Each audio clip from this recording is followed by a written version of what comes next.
మహిమపరచాలంటే లోకా సువార్త 2:20 మీరు రాసుకోండి, టైం అయిపోతుంది.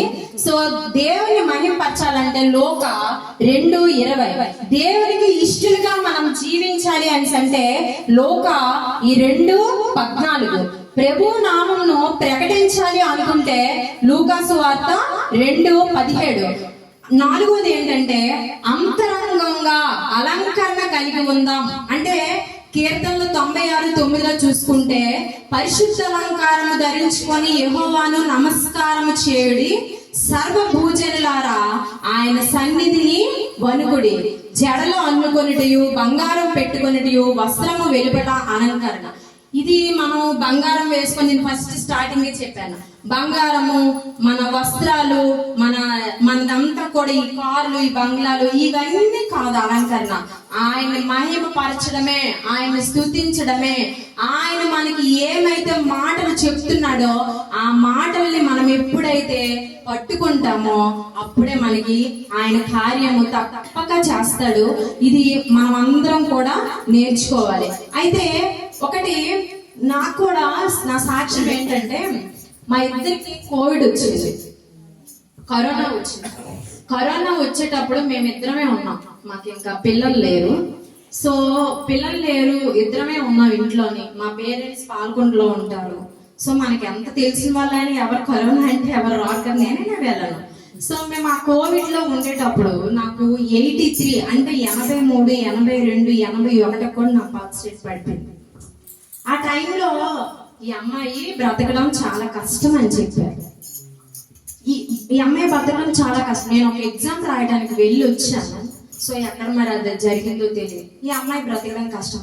తర్వాత ఇతను కూడా, మా హస్బెండ్ కూడా చూపించుకునేటప్పుడు తనకు కూడా కోవిడ్ ఉంది. సో ఇద్దరు కోవిడ్ తో సఫర్ అవుతున్నాం.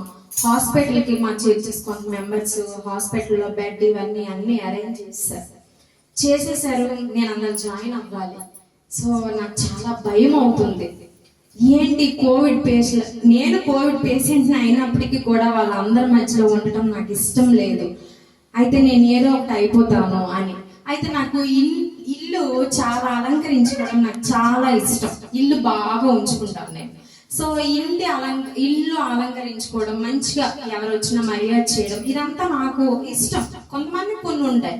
సో నేను అలా ఉంచుకున్నప్పుడు ప్రతి వస్తువుని నేను చాలా మంచిగా వస్తువులు కొనుక్కొని అవి ఉన్న ప్లేస్ లో చక్కగా అలంకరించుకున్నాను నేను. అయితే మా హస్బెండ్ తో నేను ఒక మాట అన్నాను ముందు రోజు, ఏమండి ఇలా మరి నేను చనిపోతానని కూడా డాక్టర్స్ చెప్తున్నారు కదా, మరి నేను చనిపోతే ఈ వస్తువులన్నీ కూడా నేను చాలా ఇష్టంగా కొనుక్కున్నాను, మరి నేను మ్యారేజ్ కూడా, మనకి పిల్లలు కూడా లేరు, మరి నేను చనిపోతే నువ్వేం చేస్తావు అని నేను ఆయన అడిగాను. అఫ్ కోర్స్ నాతో ఆ రోజు ఆ మాట చెప్పిన తర్వాత ఆయన ఒపీనియన్ ఫర్దర్ మనకు తెలియదు. అయితే అతను అన్నారు, ఇంత అలంకరణ అంతా నువ్వు ఇక్కడ ఉంచుకున్నావు, ఇదంతా నువ్వు ఎంత బాగా సెట్ చేసుకున్నావు, కానీ ఇదంతా నేను విడిచిపెట్టి నేను వెళ్ళను. ఈ ఇంట్లోనే నువ్వు పెట్టిన ఇదంతా ఈ అలంకరించావు కదా, దీన్ని చూస్తూ నేను బ్రతికిస్తాను అని ఆయన నాతో ఆ మాట చెప్పారు. అంటే ఆ సమయానికి నాకు అది చాలా ధైర్యం కలిగింది ఆ మాట. అంటే నేను వెళ్ళిపోతున్నప్పుడు నేను నా భర్తను నేను ఆ మాట అడిగితే, నాకు ఆ మాట చెప్పినప్పుడు నాకు చాలా ధైర్యం అనిపించింది.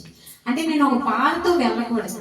అప్పుడు నేను నా భర్తకు ఒక మాట చెప్పాను, మేమిద్దరం ఆడపిల్లలమే, ఇద్దరం ఆడపిల్లలు.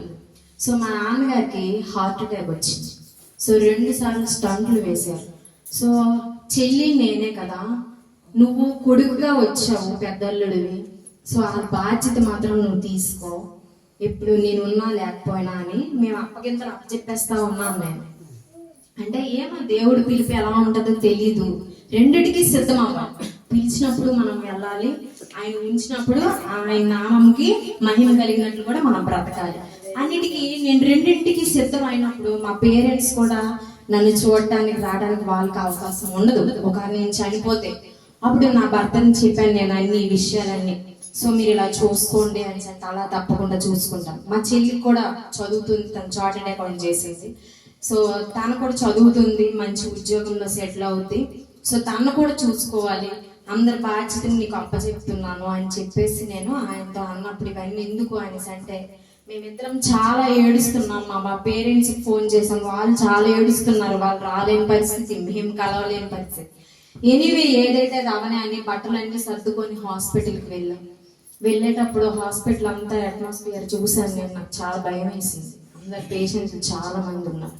అప్పుడు నేను దేవుడిని ఒక చైర్లో కూర్చొని అడిగాను, ప్రభా బ్రతికిస్తే నన్ను అందరూ ముట్టి నా దగ్గరికి వచ్చి నా ఫేస్ చూసి నన్ను చూసి వారిగా నన్ను తీసుకెళ్ళి, కానీ ఈ చావు మాత్రం నాకు వద్దు ప్రభా, నేను ఇది అడుగుతున్నాను నిన్ను అని దేవుణ్ణి అడిగినప్పుడు దేవుడు మరి నా మాట ఏ రకంగా విన్నారో తెలియదు. మేము హాస్పిటల్ లోపల డాక్టర్ని కలవడానికి వెళ్ళేటప్పుడు ఆయన అన్నారు, అమ్మా నీకు బెడ్ అరేంజ్ చేసాం కానీ అవసరం లేదు, మీరు ఇంటికి వెళ్ళిపోవచ్చు, నీకు బాగవుతుంది.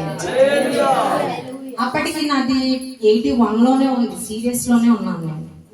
నేను నిలబడలేకపోతున్నాను, కూర్చోలేకపోతున్నాను, ఫుడ్ లేదు.